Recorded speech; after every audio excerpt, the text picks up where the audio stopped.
Viewers, భాష భాష అనగానే మనందరికీ స్మృతి పదంలోకి వచ్చేది స్మృతి పదం కూడా కాదు, నిత్య జీవితమైంది. మనం మాట్లాడుతున్నదే. భాష అనేది చాలా ప్రధానం ఎవరికైనా తమ భావాలు వ్యక్తం చేయడానికి. నా భావాలను నేను మీతో పంచుకోవడానికి భాషనే ప్రధానమైన వాహిక. ఈ భాష లేకపోతే మీతో మాట్లాడలేదు. భాషతో ఏమైనా చేయొచ్చు, అంటే కవిత్వం రాయొచ్చు, కథ రాయొచ్చు, నవల, నాటకం, వ్యాసం. ఈ భాషతో మ్యాజిక్ చేసే వాళ్ళు కొందరు ఉంటారు. మనల్ని కట్టిపడేస్తారు. తమ మాటతో, పాటతో ఆకట్టుకుంటారు. కవిత్వంతో కూడా. ఎలా సాధ్యమవుతుంది? భాష ద్వారానే సాధ్యమవుతుంది. భాష సౌందర్యాత్మకమైంది, భాష సుందరమైనది, భాష ప్రవహించే నది లాంటిది. అలాంటి భాష గురించి మీరు మాట్లాడే భాష, నేను మాట్లాడే భాష ఒకటిగా ఉండొచ్చు, ఉండకపోవచ్చు. భారతదేశంలో భిన్నమైన వ్యక్తీకరణలు ఉంటాయి. మనమందరం మాట్లాడే తెలుగు భాషనే, కానీ భారతదేశంలో భాషకి కులం ఉంటుంది, మతం ఉంటుంది, సామాజిక హోదా ఉంటుంది, ఆర్థిక అసమానత్వాలు ఉంటాయి. అంటే ఒక్కొక్క సమూహం ఒక ప్రత్యేకమైన పదబంధాలను తయారు చేసుకొని మాట్లాడుతూ ఉంటుంది. ఎందుకు అంటే ఆయా సమూహాలు వృత్తుల్లో భాగమవుతాయి. ఆ వృత్తులకు సంబంధించిన పదాలు భాషలోకి వస్తాయి. ఏ వృత్తి చేసేవారికి ఆ వృత్తి పదకోశమే తెలుస్తుంది తప్ప వేరే వాళ్ళకి తెలిసే అవకాశం లేదు. అందుకే భారతదేశ నిర్మాణం ప్రత్యేకంగా ఉంటుంది. ఒక్క భారతదేశం కాదు, ప్రపంచంలో ఎక్కడ పోయినా భాషలో ఈ భిన్నత్వం కనిపిస్తుంది. మరి ఇలాంటి భాష గురించి పోరాడిన మనుషులు కూడా ఉన్నారు. భాష కోసం పోరాటం ఎందరో ప్రాణాలు కూడా త్యాగం చేసిన వాళ్ళు ఉన్నారు. తమ జీవిత సర్వస్వాన్ని భాష అభివృద్ధి కోసం కేటాయించిన వాళ్ళు ఉన్నారు. అలాంటి అరుదైన వ్యక్తిత్వం కలిగిన వ్యక్తి గిడుగు రామ్మూర్తి పంతులు ఆగస్టు 29వ తారీఖు నాడు జన్మించాడు.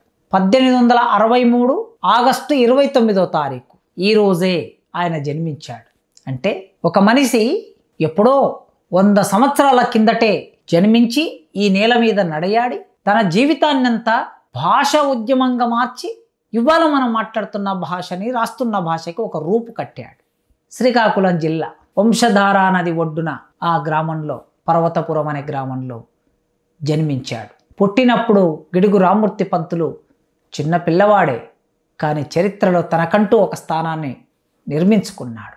చరిత్ర బోధించాడు, చరిత్ర సృష్టించాడు, చరిత్రని మనకు వాగ్దానం చేశాడు. ఆయన చదువుల్లో మెట్రికులేషన్ చదువుకున్నాడు, FA చదువుకున్నాడు, BA చదువుకున్నాడు. చదువుకొని రాష్ట్రములోనే అత్యుత్తమమైన విద్యార్థిగా 3 సబ్జెక్టులలో ఉత్తీర్ణుడయ్యాడు. చరిత్ర, సంస్కృతం, ఆంగ్లం, ఈ 3 సబ్జెక్టులు.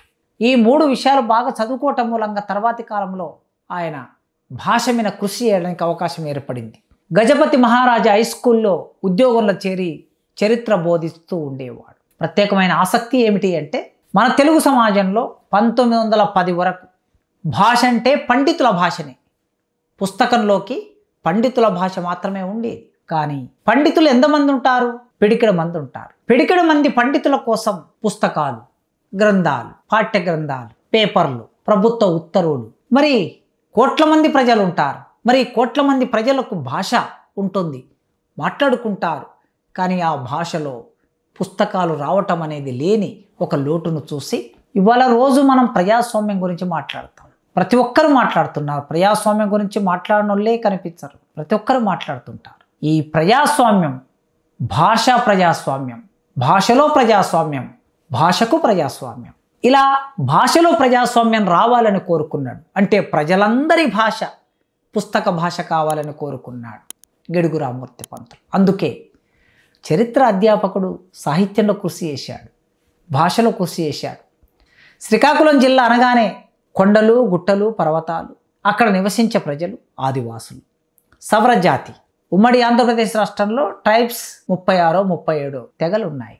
వీటిలో ఒక్కొక్క ప్రాంతంలో ఒకరు. మహబూబ్ నగర్లో చెంచులు ఉంటారు, ఆదిలాబాద్లో గోండులు ఉంటారు, ఖమ్మం జిల్లాలో కోయలు ఉంటారు, శ్రీకాకుళం జిల్లాలో సవరులు ఉంటారు, పశ్చిమ బెంగాల్ అయితే సంతాలు ఉంటారు. వీళ్ళందరూ ఆదివాసులు. ఆదివాసుల జీవితాన్ని దగ్గరగా చూసి అర్థం చేసుకొని ఆ సవర భాషకే వ్యాకరణం రాయడానికి ప్రయత్నం చేసిన గొప్ప వ్యక్తి. గిరిజనుల భాషకు ఎవరం పట్టించుకోము. అట్లా భాషలో ప్రజాస్వామిక విలువలు తీసుకురావాలని, ప్రజలు మాట్లాడుతున్న భాష పుస్తకాల్లోకి రావాలని, అది పాఠ్యాంశంగా మారాలని, విద్యార్థులు ఎవరైనా సరే తాము ఇంట్లో మాట్లాడేది, మిత్రులతో మాట్లాడేది, సమాజంలో మాట్లాడే భాషలోనే పుస్తకాలు ఉన్నప్పుడు ఆ విద్యార్థికి జ్ఞానం సులభంగా అందుతుంది అనే ఆలోచన చేసి గిడుగు రామ్మూర్తి పంతులు భాషోద్యమాన్ని ప్రారంభం చేశాడు. అయితే సహజంగా ఏ ఉద్యమం వచ్చినా అది ప్రజాస్వామికమైనప్పుడు అప్రజాస్వామికంగా ఉండేవాళ్ళు ఉంటారు సమాజంలో. అంటే గ్రాంధిక భాష, అప్పటి వరకు గ్రంథ భాష, గ్రాంధిక భాష, సంస్కృత ఛాయలున్నది గ్రాంధిక భాష. ఈ సంస్కృత ఛాయలతో పండితులు పుస్తకాలు రాస్తూ ఉండేవారు. ఒక పండితుడు రాస్తే మరో పండితుడికి మాత్రమే అర్థమవుతుంది, సామాన్యులకు అర్థం కాదు. కానీ జ్ఞానం అందరూ పొందాలి కదా. అందుకే ఆయన వ్యావహారిక భాషోద్యమాన్ని నడిపాడు. వ్యావహారిక భాషోద్యమం ఏది వ్యవహరిస్తున్నామో దానినే మాట్లాడాలి, ఏది మాట్లాడుతున్నామో అది వ్యవహారంలో ఉండాలి. వ్యవహారంలో ఉండి మాట్లాడుతూ ఉన్నదే పాఠ్యపుస్తకంలోకి రావాలి, ఇతర పుస్తకంలోకి, సాహిత్యంలోకి రావాలి.